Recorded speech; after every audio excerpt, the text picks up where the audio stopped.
Para Lívia aquela noite não passava, insone. Deixou o leito e caminhou para o quintal. Algum tempo depois Octávio veio em seu encalço. Lívia. Assustei-me quando não a vi na cama. Não consigo dormir. É difícil encontrar uma posição confortável com o corpo tão irregular. Por um momento cheguei a pensar que tivesse voltado para a Saturnália. Acha que eu iria para orgias? E ainda carregando seu filho? Não, desculpe. Você me respeita, obedece, é fiel, e tem feito tudo o que me prometeu. Mas já é capaz de me amar. Estou tentando, Octávio. Não me ama. Desculpe-me. Ele chegou perto da esposa e desferiu violenta bofetada em seu rosto. Acha que assim vou conseguir? Ela perguntou chorando. Ele chorou também. Perdoe-me, Lívia. Sei que é fiel, mesmo não tendo amor por mim. Você me perdoa? Estou sempre perdoando. Eu gosto de você, Octávio, é um homem bom e muito bonito. Por favor, deixe-me sozinha. Não vou demorar. Na tarde seguinte, Lívia chegou à clareira trazendo o dinheiro combinado, separado em 2 porções. Sentou-se e esperou por pecúnia. Seus olhos fitaram a oliveira onde um dia Fábio escrevera a frase dedicada a ela, com a ponta dos dedos reescreveu inteira e pensou em voz alta. Lembro perfeitamente quando o centurião escreveu neste tronco com um punhal prateado. Foi aí que percebeu a presença da escrava. Pecúnia. Já estava aflita, pensei que não viesse. Onde está o dinheiro? Lívia mostrou as 2 porções da moeda romana, que a outra conferiu com rapidez, deixando a Patrícia tensa, pois não sabia se estava correto, não sabia contar. Ariadne lhe fizera esse favor, mas ela era amante de Fábio. Júlia surgiu na clareira. Minha irmã, não poderia deixá-la sozinha nesta loucura. Sente-se, Júlia. Vamos ver se o que Pecúnia tem a dizer vale 500 denários. Muito bem. Vou começar pelo dia em que Adriano chegou em casa contando ao senador que a havia visto neste local na companhia do noivo de Agripina. Ao meu lado, ela ouviu às escondidas a conversa do pai com o irmão. Então ela sabia de tudo? Sim, só não revelou a eles e me proibiu de fazê-lo. O centurião visitava sempre a casa dela e, fria como pedra, nunca manifestou nada nesse sentido. Desgraçada. Estivemos aqui 2 vezes e vimos você e o noivo dela juntos. E Agripina não fez nada. Se fosse ao contrário, eu faria um escândalo aqui mesmo. Ela é fria, senhora. Se fosse impulsiva não concluiria seu plano.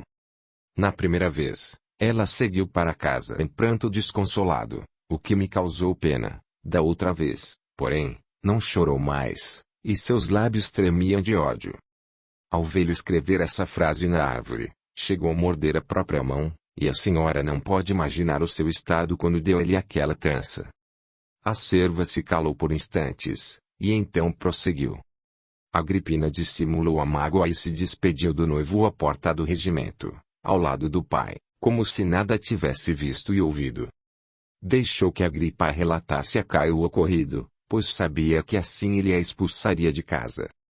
Mandou um escravo ficar à espreita e seguir a senhora até o seu destino, ali permanecendo e observando qualquer movimentação. Notificada por ele da visita de Crasso e Dídio, acompanhada de um escravo forte e de mim mesma, Agripina parou os mensageiros, deu-lhes uma alta quantia e os fez prometer que lhe trariam a resposta do centurião, antes de ir até Lucila. Na volta dos irmãos, tomou para si a mensagem e os instruiu a dizer o que você já sabe que sua prima ouviu deles. E quanto à munhequeira? Não tenho a menor dúvida de que pertencia a Fábio, senti nela o cheiro de sua pele. Ah, sim, pertence. Na noite em que foi despedir-se dele, tentou colocá-lo em situação embaraçosa. Pediu-lhe a proteção como presente de despedida, coisa que ele não negaria, notadamente perto do sogro. Na realidade, ela queria era que a sua trança ficasse exposta, pois nessa hora Fábio usava apenas uma. E ficou? Não. Ele deu a outra, que tirara momentos antes. E a trança, Pecúnia. Como aquela cobra obteve a minha trança? Senhora, toque meus cabelos. São idênticos aos céus, a mesma textura e a mesma cor, aquela trança foi feita com eles. A dos seus só pode estar em um lugar. Na Gália, em torno do pulso do centurião. O que dizia a resposta dele para minha irmã? Isso eu não sei dizer. Só posso assegurar que seu teor provocou ira infernal em minha senhora. Essa mensagem ainda existe, está em um baú trancado ao qual apenas os membros da família têm acesso. Vê alguma chance de pegá-la? Para mim é impossível. Há ainda um outro pormenor. Na ocasião de seu casamento, Agripina enviou ao noivo uma mensagem. Sem nada ter escrito de importante, dizia, como se ignorasse os antecedentes, que Roma estava empolvorosa pelo casamento de nobre Patrícia com filho de gauleses, em cerimônia maluca numa casa de prostituição. Dava detalhes dos noivos, de forma o que ele soubesse tratar-se da senhora. A resposta não foi outra senão a confirmação do casamento para tão logo ele chegasse. As irmãs estavam pasmas e tomadas de desolação. Com toda a angústia traduzida na voz, Lívia perguntou a Pecúnia. Por quê? Por que, Pecúnia, não me contou tudo isso na época? Eu lhe pagaria até 1000 denários por esta informação naqueles dias. Senhora Lívia, não pode imaginar como desejei pô-la a par de empreitada tão suja. O problema é que sou escrava de quarto de Agripina, não saio de casa sem ela, não posso ser impedida somente durante a Saturnália. Sim, eu sei. É que agora é tarde, ela conseguiu. Estou casada, terei um bebê, está tudo perdido. Ainda assim pagarei pela sua informação a outra parte do combinado. Ainda que não me possa valer dela, pelo menos trouxe paz ao meu coração. Não me sinto mais traída, enganada e abandonada, como ela queria. Sei que já não posso casar-me com Fábio, mas a Agripina também não o fará, nem que eu tenha de desafiar todos os deuses. Mesmo que eu tenha de matá-la. E esse é meu maior desejo. Vá, Pecúnia. Leve seu dinheiro e vá para longe daquela pantera vestida de cordeiro. Espere. Júlia chamou a serva. Diga a Adriano que preciso falar com ele o mais rápido possível. Sim, senhora. A escrava se foi, deixando uma revoltada e amarga Lívia. Mal sabia ela que se não interviesse nos acontecimentos seria a maior beneficiada, cabendo a Agripina arcar com toda a responsabilidade pelos seus atos. Por não pensar assim, ela precisava construir seu castelo na areia e vê-lo ruir ao longo de suas existências terrestres. Lívia. Acorde, parece voar. Você não pode imaginar o que se passa em minha cabeça, irmã. Estou em frangalhos. Pensei tanto que fazia mal à pobre Agripina e, veja só, ela me acertou com um só golpe. Nem os deuses, nem Nero, nem mesmo meus feitiços puderam proteger-me da ardilosa moça. Eu gostaria de saber o que está escrito na mensagem que ela surrupiou. Você saberá. Por que acha que eu chamei Adriano? Aquele ridículo terá de trazê-la para nós. Acha que ele fará isso? Tenho certeza, garantiu com olhar misterioso. Poucos dias depois Adriano foi ter com Júlia, levando presentes e flores. Direta e rápida, a jovem disse que se tornaria sua noiva se ele levasse até a casa de Lucila, ainda naquele dia. A mensagem de Fábio que sua irmã havia tirado de Graço e Dídio, prometia devolvê-la para ser recolocada no devido lugar antes de Agripina perceber. Adriano aceitou de imediato e já tarde Lucila lia em voz alta, para as primas e Ariadne, a mensagem destinada a ela quase um ano atrás, que falava o seguinte. Amiga Lucila, agradeço imensamente pela lembrança de me comunicar ocorrência tão grave. Diga a Lívia que não se preocupe. Embora longe, estou ao seu lado.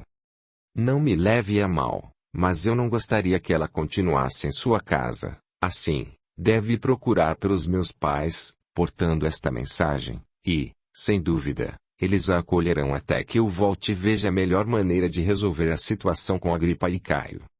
Diga também a minha bela Eurídice que amo, que sua trança permanece em meu pulso e sempre me recordo dela ao pôr do sol.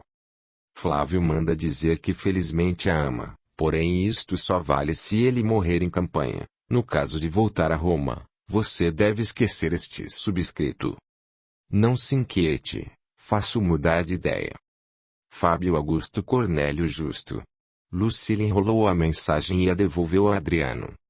Todos estavam em silêncio, nada havia a conversar. Fomos enganadas por uma mocinha sócia e 2 mensageiros incultos.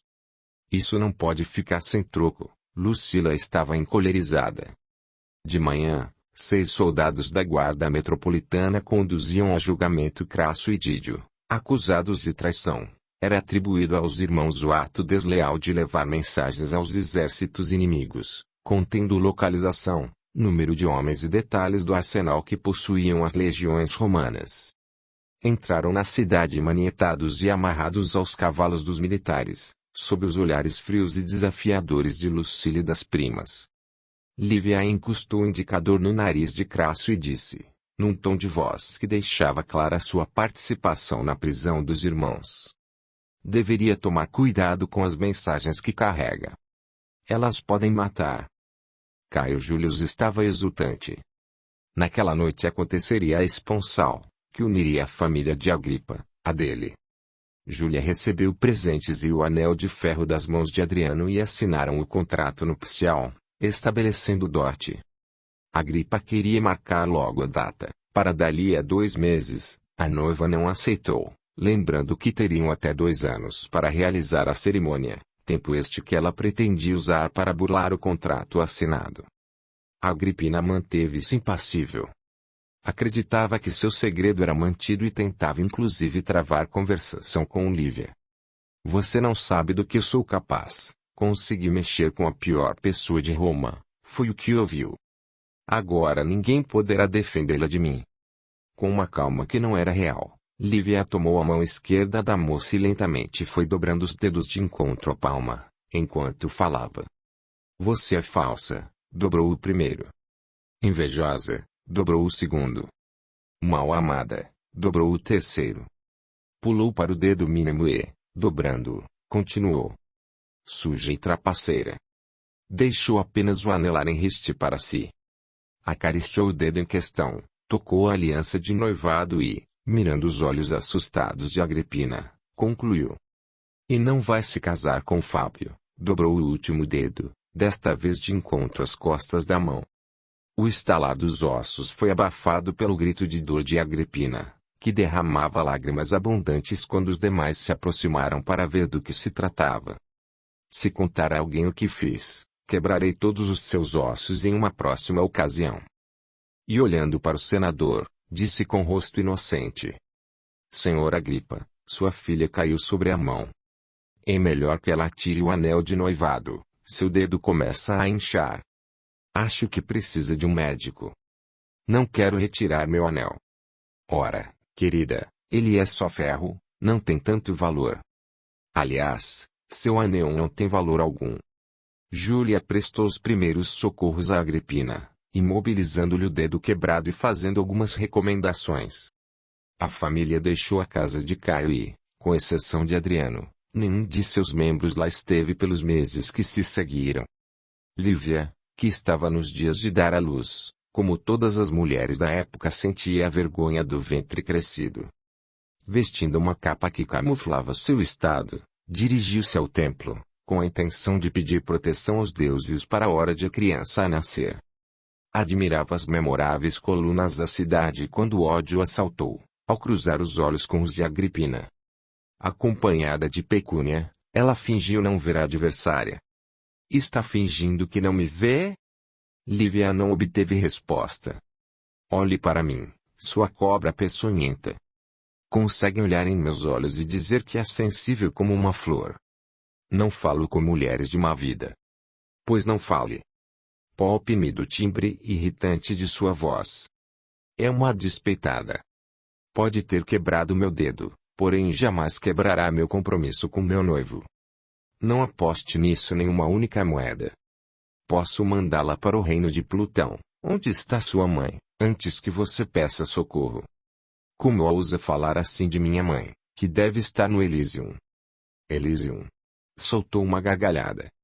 Desde quando os suicidas vão para lá? Ah, é verdade. A Flor não sabia que a mamãe se suicidou ao descobrir que o marido e os 2 filhinhos estavam a ponto de se matar por uma bela mulher de má vida, que por sinal é agora amante do noivo dela. Está mentindo. Procure por Sabina, na bela casa que Fábio comprou para ela. Talvez lhe conte como tudo aconteceu. Agripina, tomada de impulso totalmente diverso da sua natureza fria, avançou contra Lívia e as duas se engalfinharam pelas ruas de Roma, onde a turba gritava e atiçava para que a briga demorasse a terminar. Em dado momento Lívia segurava os cabelos de Agripina e batia sua cabeça contra o chão. Estava a ponto de matá-la quando 2 mãos fortes a seguraram pelos ombros, retirando-a de cima da já quase desfalecida moça. Pecúnia assistira a tudo sem intervir e, encarando a mulher ofegante e trêmula de raiva, com os cantos da boca a espumar, fez disfarçadamente para ele o sinal positivo de César. Depois foi em socorro da sua senhora. Valério, que havia tirado Lívia da briga, vestiu-lhe novamente a capa. Lívia. O que está fazendo? Não tem compaixão pelo seu filho? O pobrezinho, dentro de você, compartilha suas emoções, sem contar que pode machucá-lo ou até matá-lo.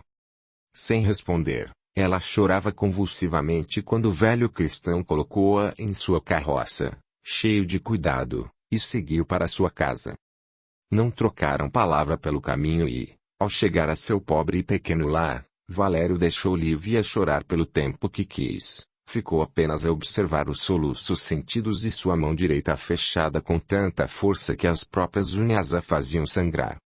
Quando a moça enfim parou de chorar, ele perguntou: por que se maltrata assim, minha menina?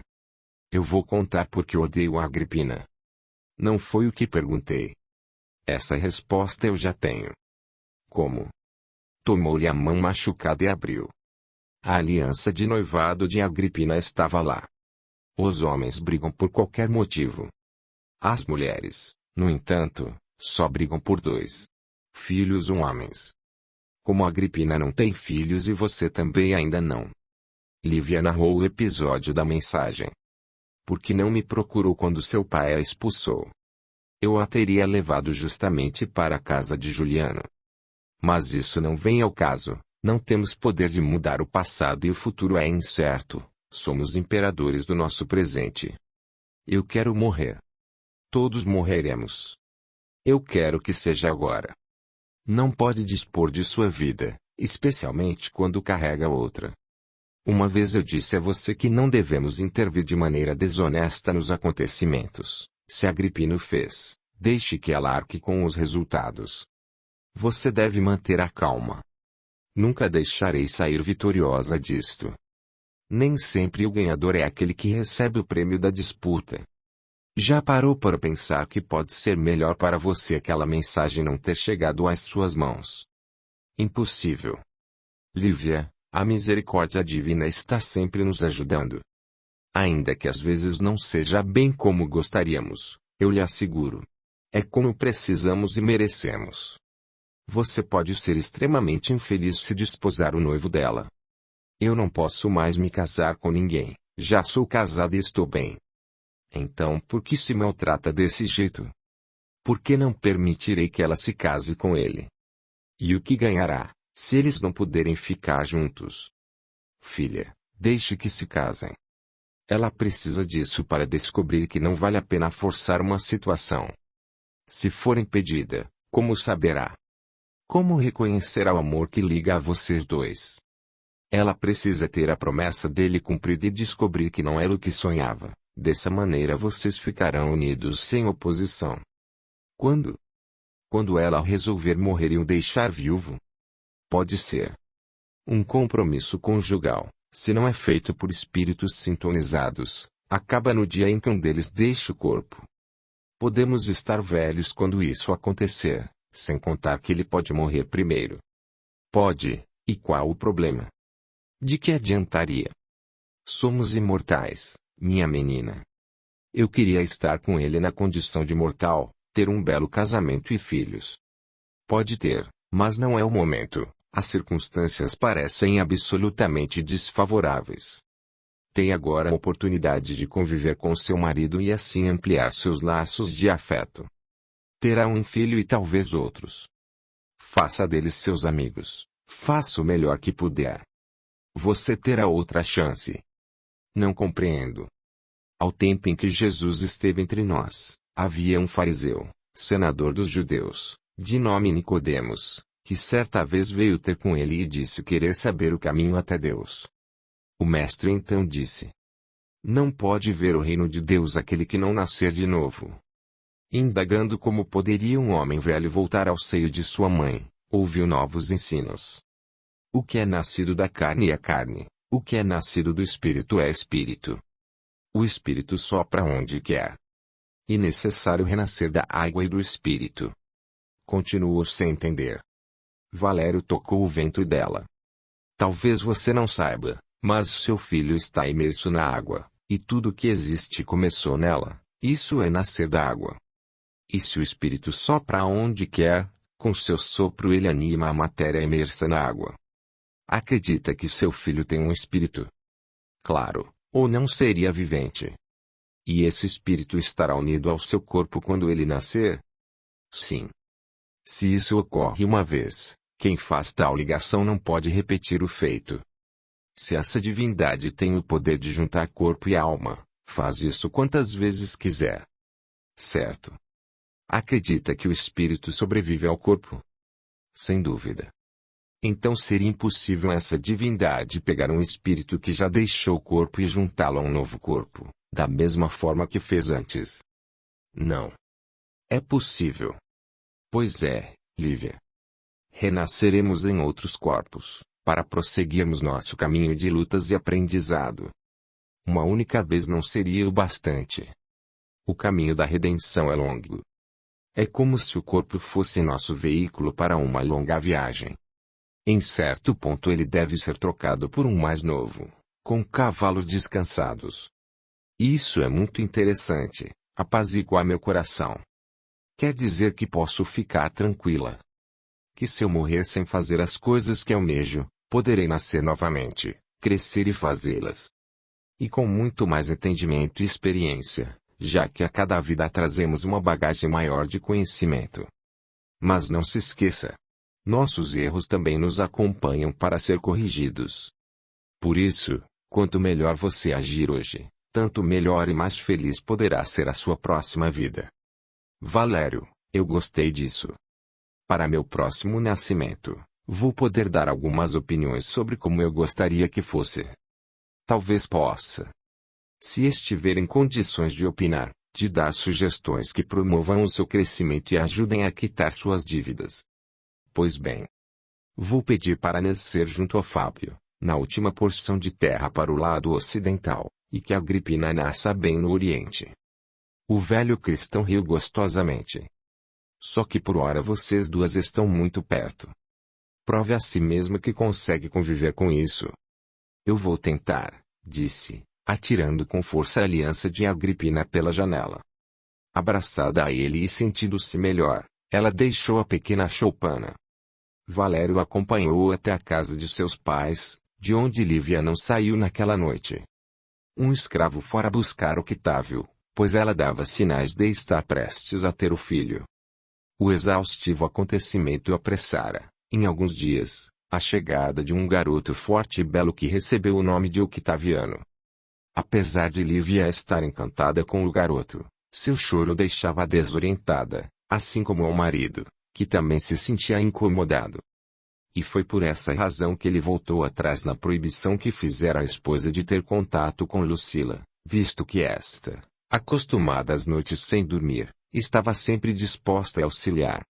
Era a primeira vez que a cortesã tinha nos braços um recém-nascido vivo, o que começou a mexer com sua disposição para certas atividades criminosas praticadas nos porões de sua casa.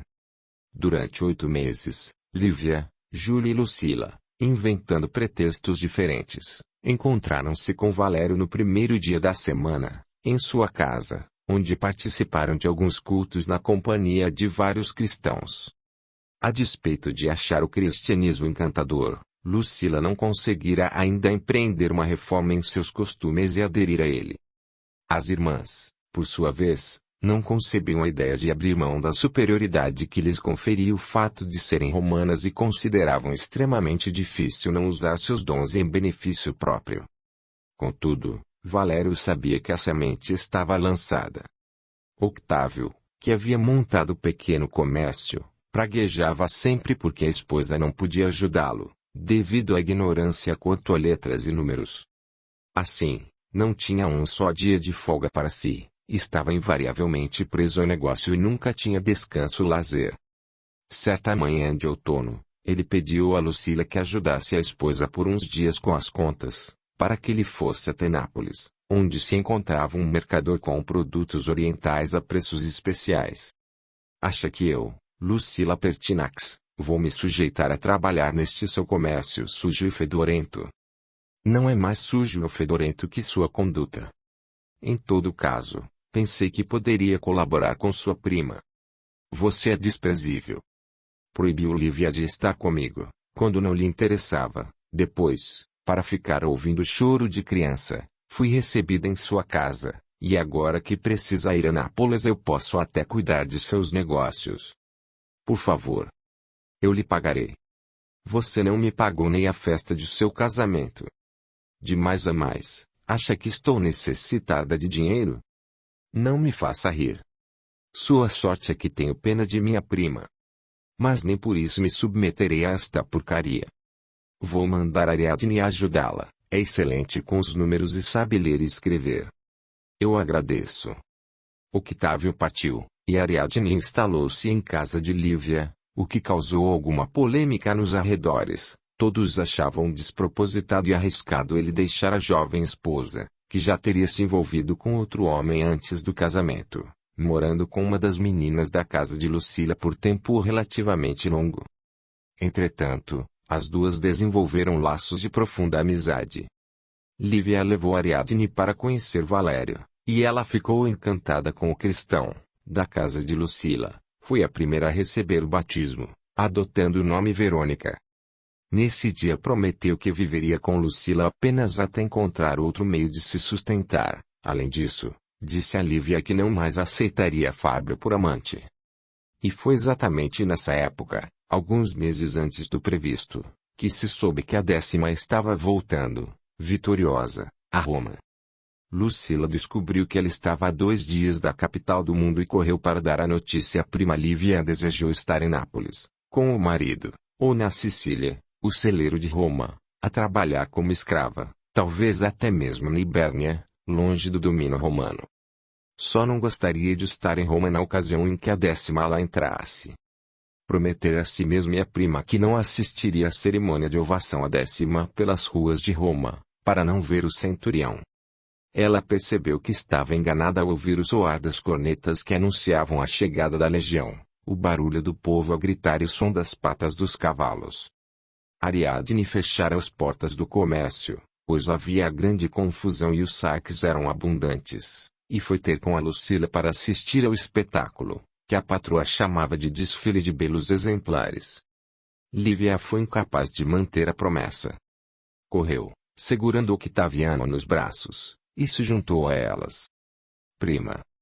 Você prometeu ficar dentro de casa. Não consigo, está além de minhas forças. Pelo menos, siga o conselho de Valério, mantenha-se quieta em seu canto e deixe as coisas seguirem seu curso. Isso eu farei. Não vou procurar mais sofrimento, só quero ver a 10ª entrar. A 10ª? Sei, deve pensar que sou completamente idiota. Prisco VI entrou na cidade. O populacho berrava e batia palmas, passaram os chefes dos coortes, e então os centuriões e seus assistentes pisaram o solo sagrado de Roma. Fábio trazia no rosto várias escoriações leves e um corte profundo no queixo. Não tinha alegria e orgulho estampados na face como no último final de campanha. Olhou para Lívia e Octaviana por um tempo que parecia uma eternidade. Seus olhos traduziam raiva, desprezo e dor. Flávio, ao seu lado, viu Lucila e rápido desviou o olhar, não ousava encarar a cortesã. A legião seguiu para o Palácio Imperial, E as amigas deviam retomar as atividades cotidianas. Alegre-se, Lucila, disse Ariadne. Ele voltou. Eu pude ver que tem medo de mim. Você pode mudar, minha amiga. Torne-se cristã e modifique sua vida. Seja uma mulher honrada e ele deixará de temê-la. Que a ira de todos os deuses caia sobre os cristãos, falou ao entrar em casa. Vamos, Lívia, temos muito trabalho na sua casa. Ele me olhou com raiva, Ariadne. Não posso permitir isso. A verdade sempre aparece, um dia ele virá pedir desculpas. Eu não queria interferir no curso das coisas, mas não posso aceitar que ele me odeie. Aqueles olhos lindos já me olharam com amor. Não posso deixar que me olhem com ódio. Ele pode até se casar com a cobra loira, não me importa mais, odiar-me, não, eu não vou admitir. Lívia. Essa pendência já foi longe demais. Pense em Octaviano. Siga a sua vida como antes da chegada da 10ª. Não, eu vou falar com ele. Agora, antes que chegue a César. Por Deus. Vamos para casa. Não. Leve Octaviano, eu não demoro. Passando o garoto aos braços da amiga, correu o mais que pôde no encalço da legião, que já estava a poucos metros do destino. No meio da multidão eufórica, ouviu alguém chamar seu nome. Caio Július II, seu irmão, vinha em direção oposta usando um artefato de madeira à guisa de muleta, tinha a perna imobilizada. Caio. O que aconteceu com você, meu irmão? Um desmoronamento. Minha perna está perdida para sempre, não poderei mais voltar à guerra. Não se preocupe, você é um médico, pode trabalhar em Roma. Não me preocupo mesmo, minha paixão é a medicina e não o exército. Pretendo exercer por aqui minha profissão. Aonde vai? É verdade que se casou e eu tenho um sobrinho? Sim, é verdade. Octaviano é um menino lindo. Tem olhos cor de mel e cabelos castanhos, sua pele é branca como as nuvens, seu rostinho é rosado, e é muito saudável. Fui abençoada por Talasse, nada posso reclamar dessa divindade. Sinto-me feliz por isso, e quero conhecer logo meus novos parentes. Será um prazer mostrar-lhe Octaviano. Quanto a Octávio, meu marido, não se encontra em Roma, partiu para Nápoles a trabalho. E para onde está indo a minha irmã? À procura de Fábio. Por que procura por ele? Casou-se com outro quando pediu que esperasse. Fábio prefere a visão de inferno à sua. Não faça isso, é uma mulher casada que deve honrar o marido. E ele não vai falar com você, não pode avaliar nem de longe a raiva que sente.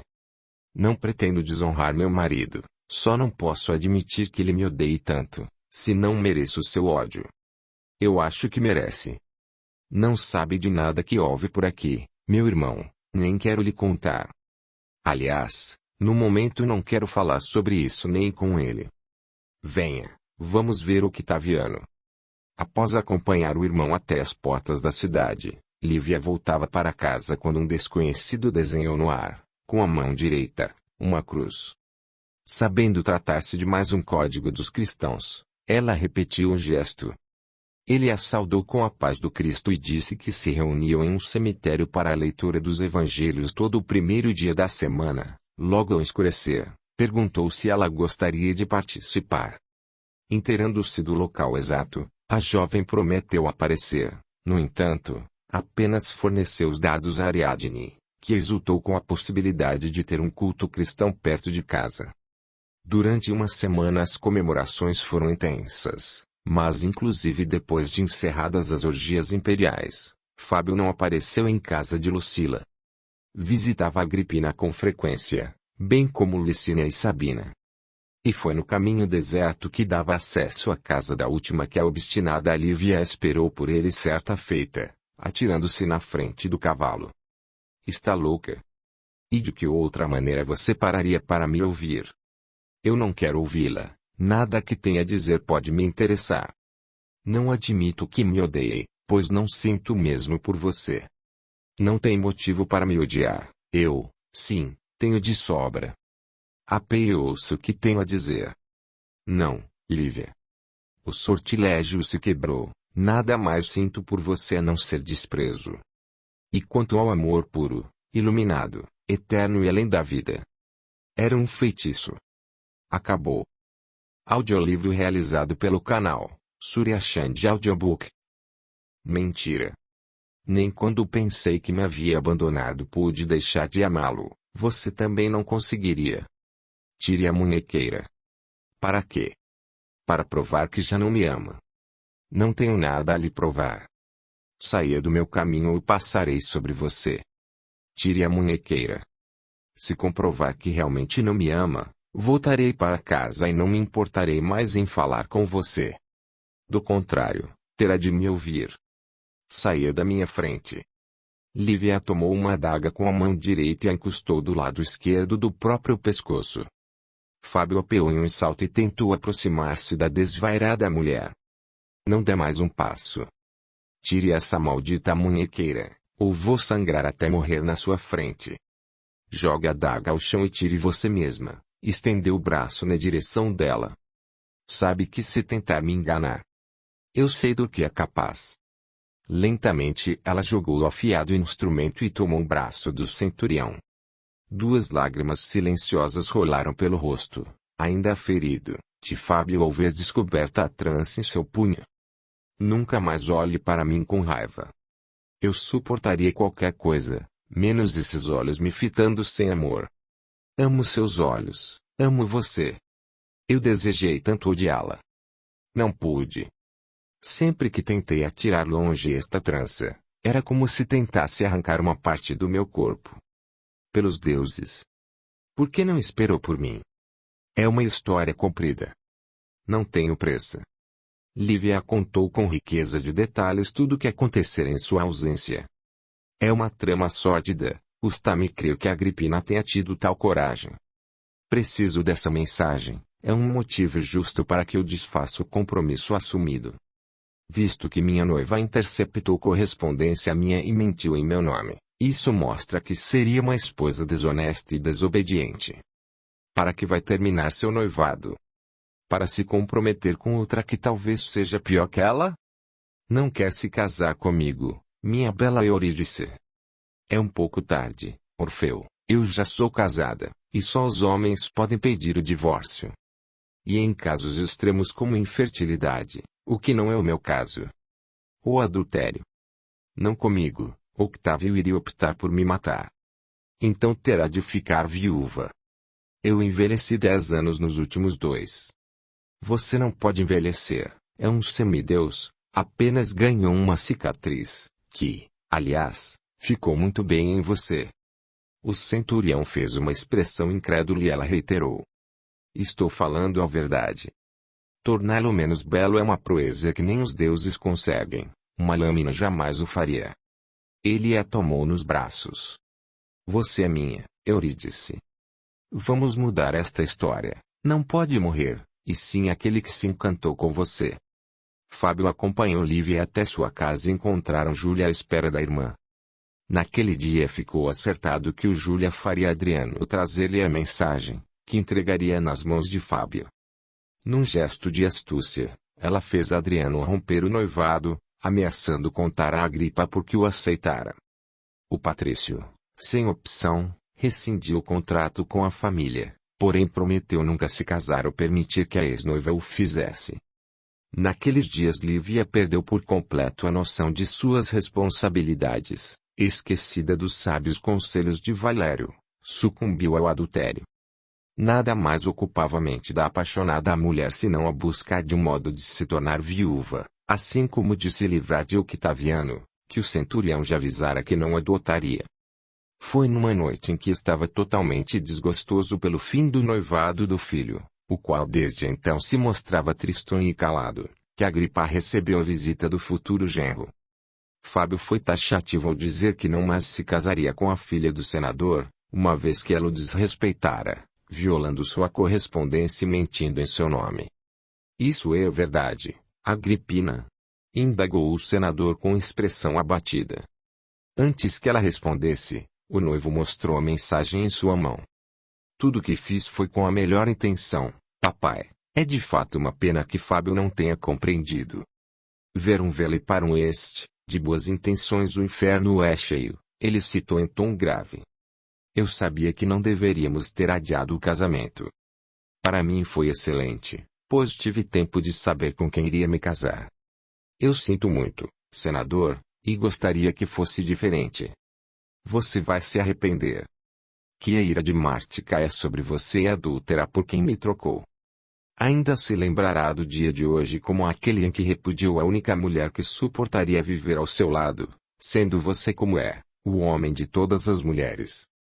Vá para seu quarto, Agripina. Começa a se tornar vulgar. Isto não vai ficar assim, Fábio Augusto. Eu acreditei em você. Eu também acreditei em você. Nunca imaginei que fosse capaz de tramar uma mentira tão rica em pormenores. Agripa tomou o contrato nupcial e o queimou diante de Fábio. O dia amanheceu chuvoso.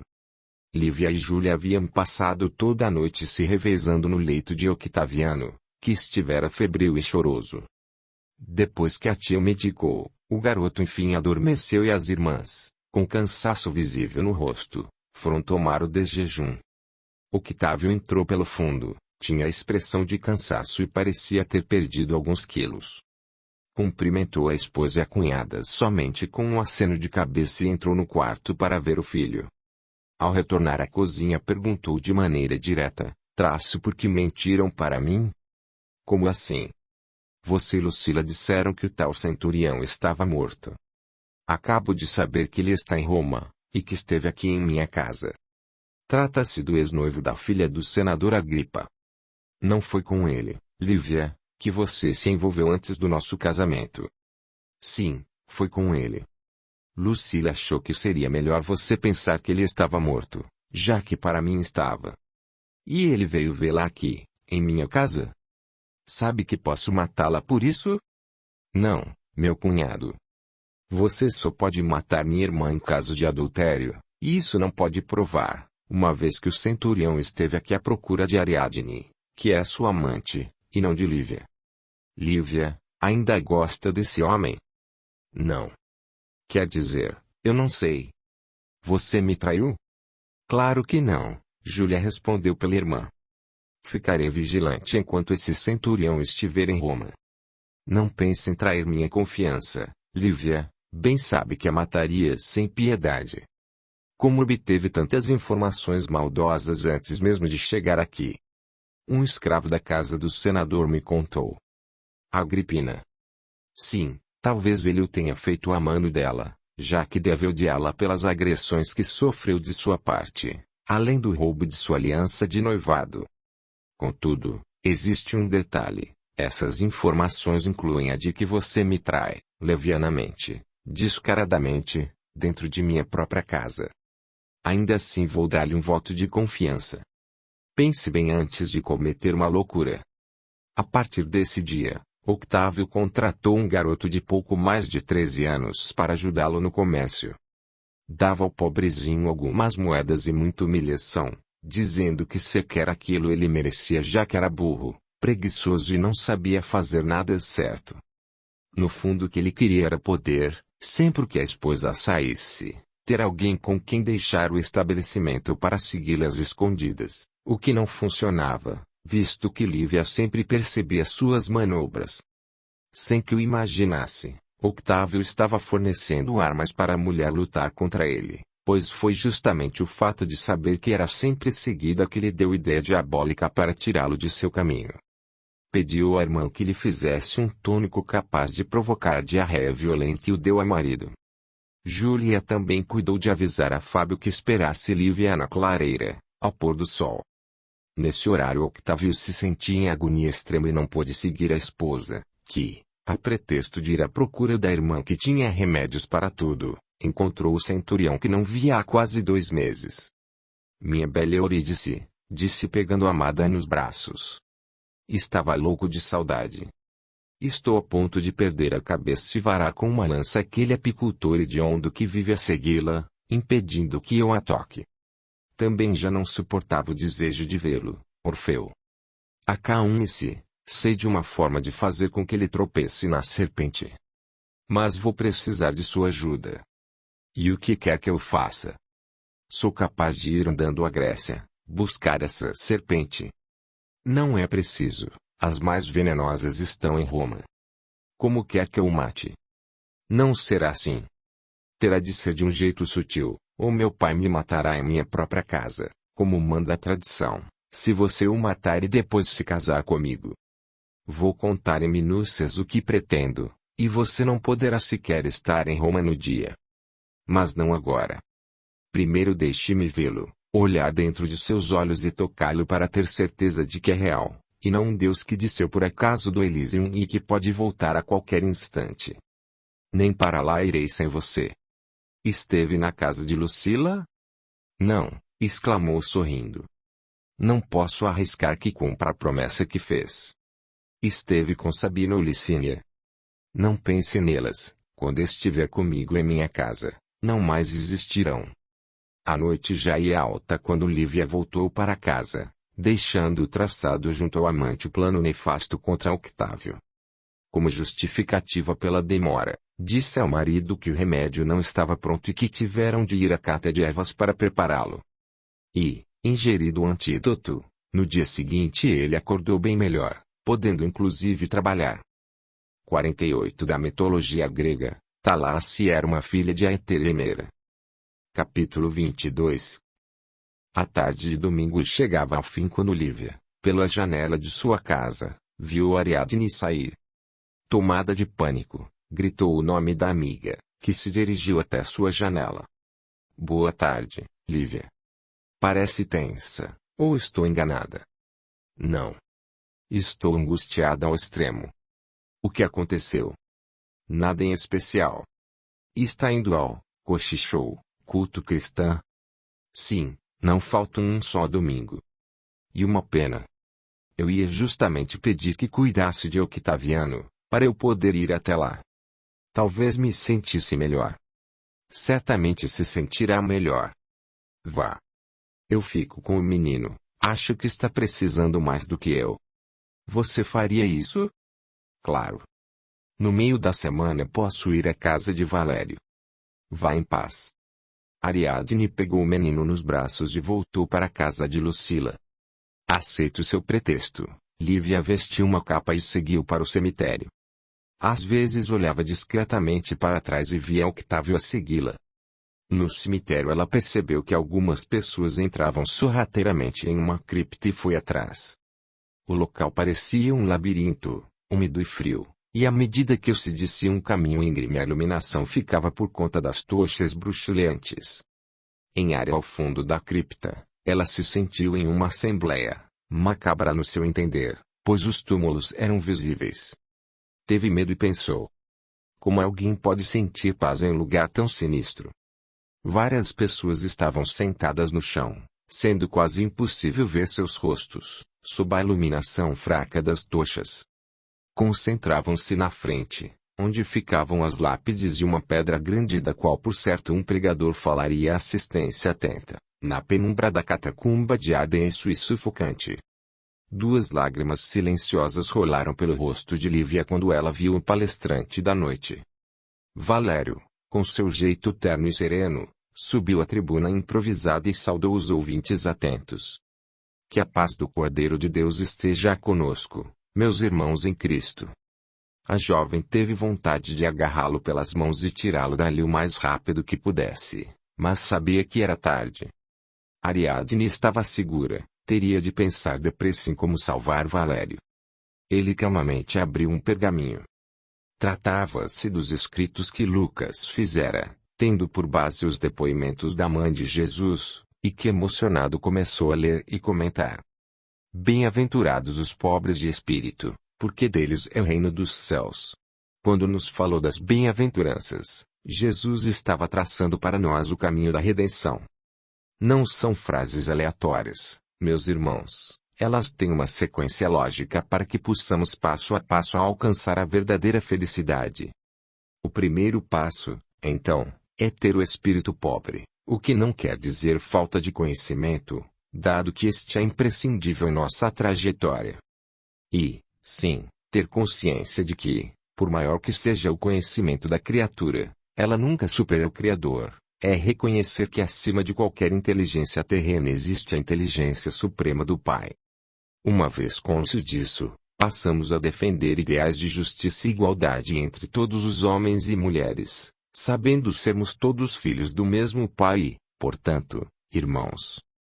Não há dúvida de que isso nos trará dias de acerba luta, pois ainda são poucos os que compreendem esta verdade. Muitas vezes somos e seremos injustiçados em nome dela, através de ações geradoras de lágrimas sentidas.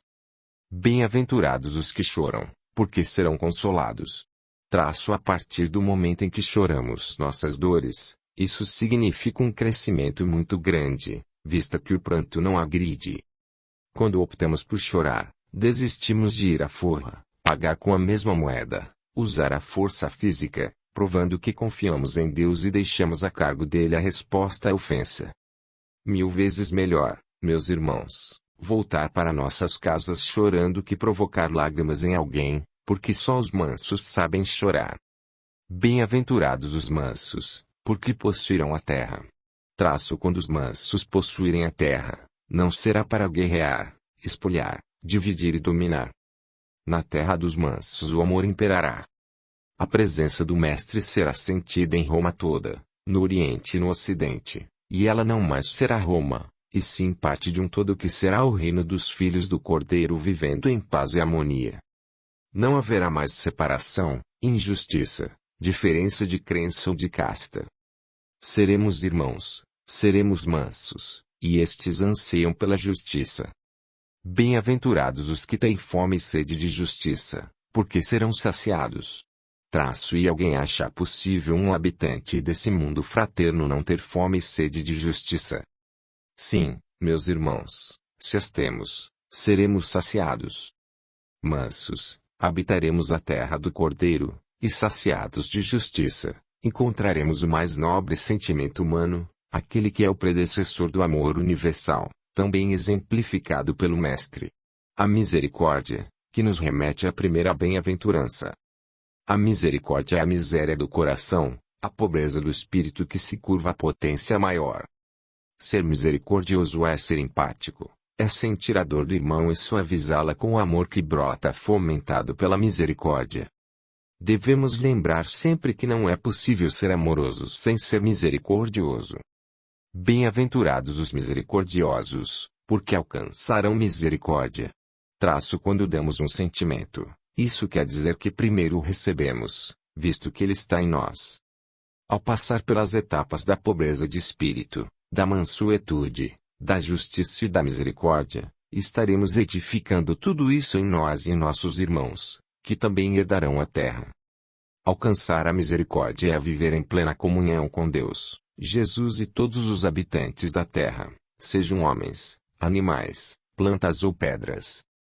É estar em harmonia com toda a criação, respeitando o estágio de cada um, reconhecendo quão importante é o papel dos indivíduos no equilíbrio do universo e amando sem distinção tanto aos que cruzarem nosso caminho como aqueles que nunca o cruzarão, porque o amor não conhece barreira de espécie alguma. O amor se dá com simplicidade, é puro como as nuvens, as aves e os lírios, que mesmo nascidos no lodo não se contaminam com ele, tampouco o abandonam. Dando ao charco um pouco de sua beleza, sem se contaminar pela fealdade dele, o lírio está sempre imaculado, puro como deve ser nosso coração. Bem-aventurados os puros de coração, porque verão a Deus. Traço irmãos. Não podemos nem de longe compreender o que essa frase significa. Ver a Deus. Um espírito em tal condição já está na reta final do caminho, já não guarda nenhuma das paixões humanas e, por decorrência, nenhum dos tormentos que elas implicam. E plenamente sábio e bom, pobre de espírito, manso, justo e misericordioso como nosso Mestre, o único homem que amava incondicionalmente a todas as criaturas, aquele cujo olhar magnetizava e chamava a conversão, aquele que jamais era indiferente, aquele a quem é impossível não amar e tentar seguir, tamanha a esperança que nos trouxe. Porém, eu disse que um espírito puro de coração está na reta final, e não na chegada. Ainda é necessário que caminhem para frente. Nessa etapa, então, teremos a missão de trabalhar para o desenvolvimento do mundo inteiro, a missão de levar a paz para onde formos enviados e lá semeá-la. Seremos pacíficos e pacificadores. Bem-aventurados os pacíficos, porque serão chamados filhos de Deus. Todo aquele que luta pela paz vem em nome do Pai, e assim é chamado filho de Deus.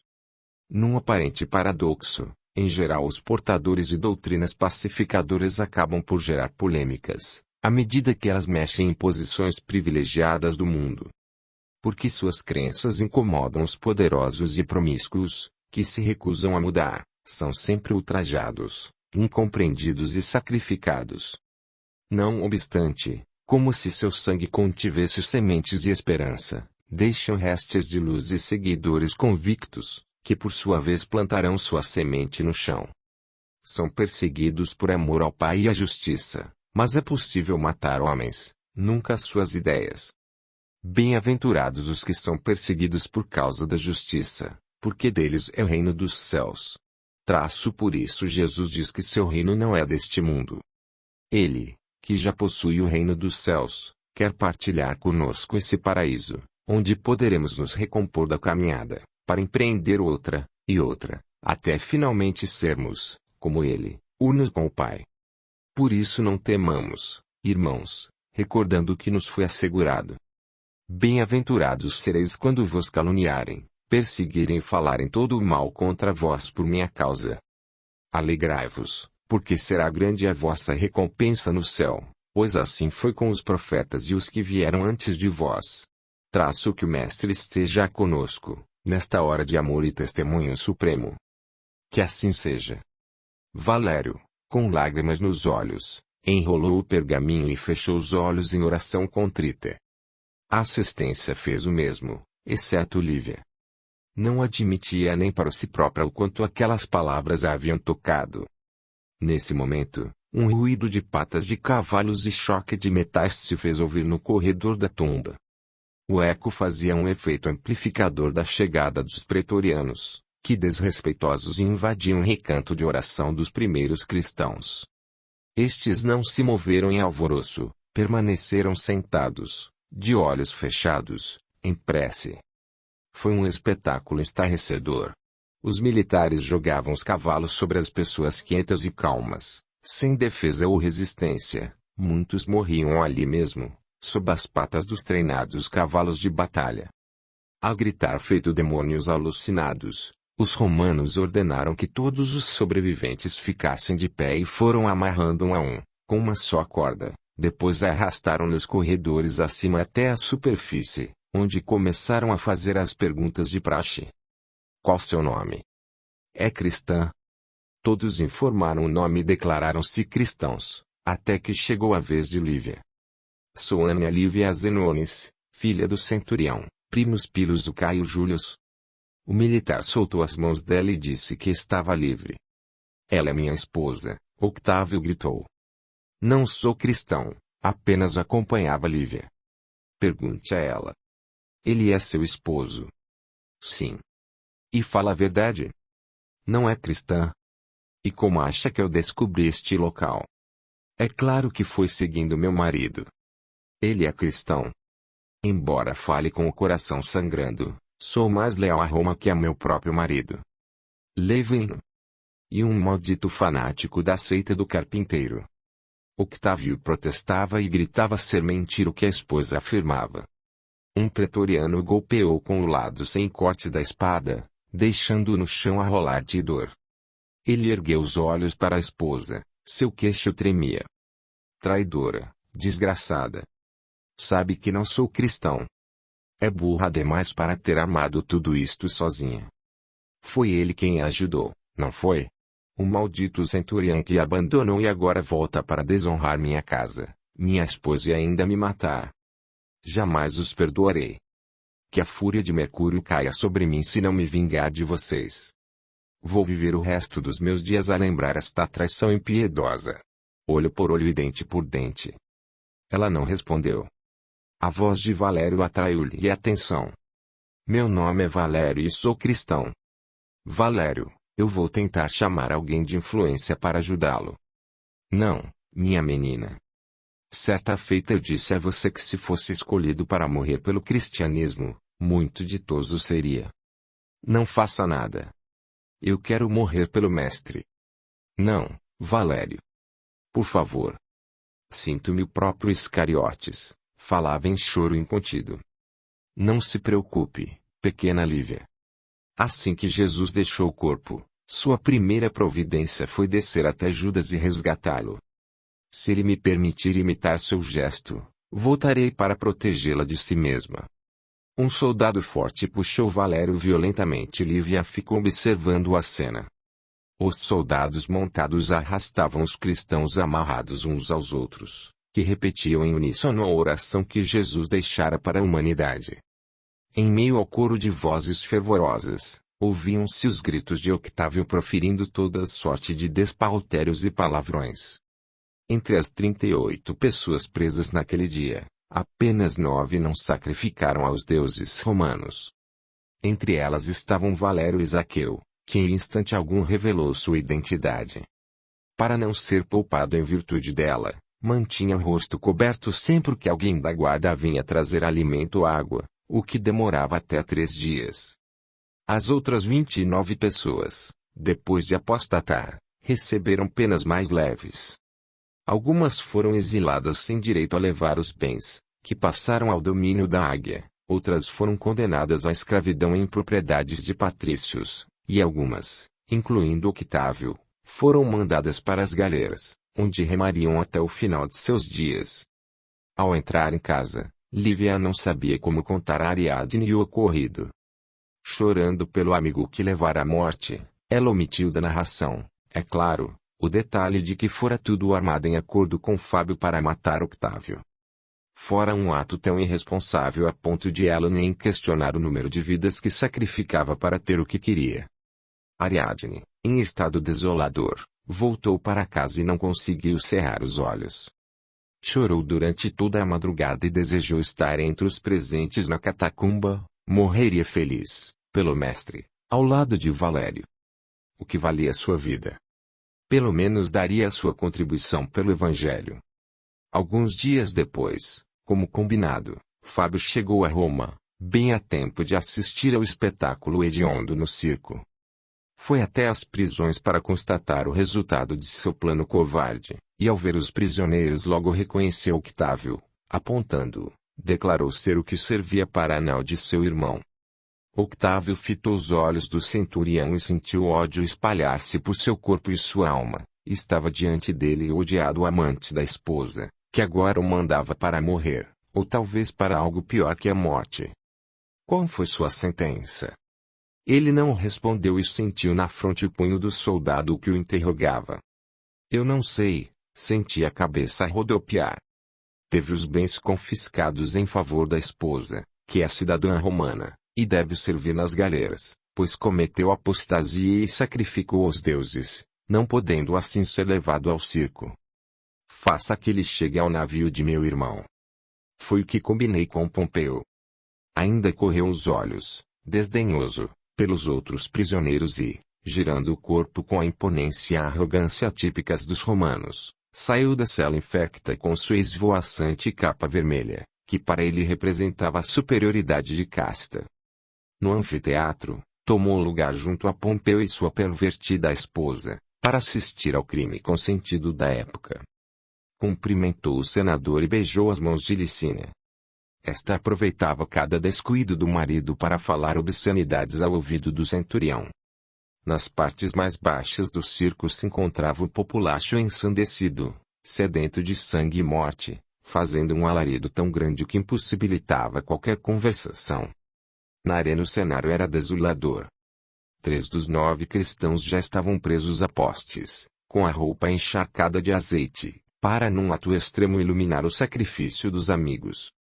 No plano espiritual a situação era ainda mais amedrontadora. Espíritos grotescos esfarrapados e despenteados gritavam, em absoluta loucura. Uns se trajavam como gladiadores, outros como senadores e até imperadores, e a grande maioria era de plebeus que, quando encanados, apreciavam aquele espetáculo. De repente o quadro se iluminou, como se o futuro se fizesse presente e 1000 holofotes fossem ligados. Uma falange de espíritos puros também veio para trabalhar em local tão selvagem. Os espíritos sofredores e arruaceiros que ali se reuniam gritavam espavoridos, diante da visão radiosa. Alguns se rendiam à autoridade moral e eram recolhidos amorosamente, outros fugiam aos berros e aqueles que se mantinham endurecidos ficavam isolados em um campo magnético, ao canto do anfiteatro. Depois os trabalhadores do astral se posicionaram dentro da arena e se fizeram visíveis aqueles que se encontravam presos aos postes. Tomados de alegria transcendental, eles se puseram a cantar hinos ao Cordeiro de Deus. A gritaria se fez intensa. Dançarinos vestidos como Pan surgiram portando tochas e fazendo um bailado macabro, com forte apelo sexual, para o povo que já atingira a histeria suprema e beirava a loucura. Ao término da apresentação, aproximaram-se dos cristãos presos e neles atearam fogo, impiedosamente. Antecipando-se por uma fração de segundo, os anjos presentes os retiraram de seus corpos e impediram que sofressem os horrores de ser queimados vivos. E foi essa a visão que os outros 6 mártires tiveram ao pisar a areia quente e fétida do lugar. Zaqueu começou a cantar e todos o acompanharam, sorrindo e chorando de alegria e gratidão por serem esperados pelos anjos do Mestre, que não os desampararam na hora do testemunho. 4 feras africanas, que não comiam há dias, foram soltas. O povo se decepcionou ao ver que os mártires não corriam, gritavam ou tentavam fugir, continuavam impassíveis, de mãos dadas, cantando. Fábio olhou para os prisioneiros e quase perdeu os sentidos. Apesar de Zaqueu estar sujo, magro e maltratado, ele reconheceu o avô. Quis gritar, mas o barulho era infernal. De qualquer modo, nada mais poderia ser feito. As feras estavam soltas e, mesmo que um grupo de gladiadores tentasse salvá-lo, não haveria tempo. O velho cristão estava entregue, parado em frente aos olhos famintos de uma pantera negra. Levando as mãos ao alto da cabeça, Fábio gritou de pavor e impotência diante de cena tão covarde. Zaqueu ainda teve tempo de olhar o neto e fazer em sua direção o sinal da cruz, antes do salto perfeito do felino sobre seu peito, que também ostentava uma cruz. Em instantes o animal o devorou. Em desespero, Fábio assistiu à cena e naquele momento perdeu os sentidos, despencando de grande altura no meio do público enlouquecido. Sem saber quanto durara seu desmaio, despertou em uma espécie de camarim, no próprio teatro. Tinha o braço imobilizado e escoriações por todo o corpo. O barulho do circo não o deixava acreditar, como queria, que fora um sonho mau. Sentindo dores físicas e morais, correu pelos corredores calçados de pedras e iluminados por tochas, desceu escadas íngremes e chegou às portas que davam acesso à arena. Em jaulas seguras as feras dormiam, com o abdômen anormalmente dilatado. Chorou gritando feito criança, abriu a pesada porta arredondada e pisou a areia manchada de sangue. Vestígios do cruel assassino ainda restavam jogados pelo chão, indicando que os felinos haviam recebido mais que o seu apetite poderia desejar. Fábio perguntou a si mesmo quem seria mais selvagem, as feras africanas ou os homens romanos. Em um amontoado de ossos, carnes e roupas, ele divisou a cruz que pertencera ao avô, tomou um objeto e o colocou no próprio pescoço. Em seguida despiu-se da capa e nela envolveu aquilo que sobrara do corpo físico de Zaqueu, abraçado a ela, deixou a arena em pranto incontrolável. No ápice da dor, o centurião depositou os restos de Zaqueu em sua oficina e chamou o pai. Juliano abriu a pequena trouxa feita pela capa vermelha e fechou os olhos, na vã tentativa de apagar a visão. Como sabe serem de seu avô? Ele mostrou a grossa corrente com a cruz. Pai, essas pessoas foram presas há muito tempo. Como não deu pela falta dele? Por que não usou de sua influência para tirá-lo da prisão? Ele saiu dizendo que ficaria fora por uns tempos. E não queria ser libertado, do contrário se identificaria e sairia de lá sem precisar da minha intervenção. Foi escolha dele, Fábio. No dia em que nos deixou me disse que sentia sua missão quase cumprida. Acabara seu trabalho com as escritas, ensinara tudo a Valério, A mim e um amigo de nome Lucius, que fixou residência em Jerusalém. Seus discípulos já faziam novos adeptos, ele achava que não tinha mais o que fazer. Viveu para Jesus e escolheu morrer por ele. Fique em paz, seu avô está feliz. Valério também está morto. Isso é grave. Significa que eu terei de assumir seu lugar, ou as pessoas ficarão perdidas sem os dois. E terei ainda de empreender uma viagem até Jerusalém. Por quê? Era desejo dele que seus escritos em metal fossem acomodados lá, onde tudo começou e com certeza será onde os homens do futuro procurarão por registros do início do cristianismo. Se por acaso os pergaminhos se perderem ao longo do tempo, as placas de metal serão encontradas e todo o sangue derramado não terá sido em vão. O Senhor não pode fazer essa loucura. Quer terminar assim? Apontou a pequena trouxa sobre a mesa. Um judeu, com cidadania romana, afirmou certa feita. Já não sou eu quem vive, é o Cristo que vive em mim. Faço minhas as palavras dele. Não me importo de morrer se não puder viver pelo Cristo. Isso tudo é loucura. Esse Jesus deve ter sido um feiticeiro poderoso. Sua frase é música aos meus ouvidos. Antes você o tomava por embusteiro malfeitor, agora já admite que tem poder. Isso é bom, meu filho. O jovem permaneceu em silêncio. E quanto à cruz em seu pescoço?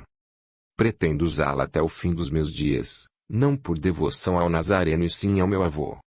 Não teme que alguém veja esse símbolo com você? Alguém da 10ª ou do pretório? Para o inferno a 10ª, o pretório e toda a maldita Roma. Olha o que eles fazem, são mais selvagens que as feras que trazem da África. Como contaremos isto à mamãe? Sua mãe tem uma base cristã sem igual, uma fé inabalável.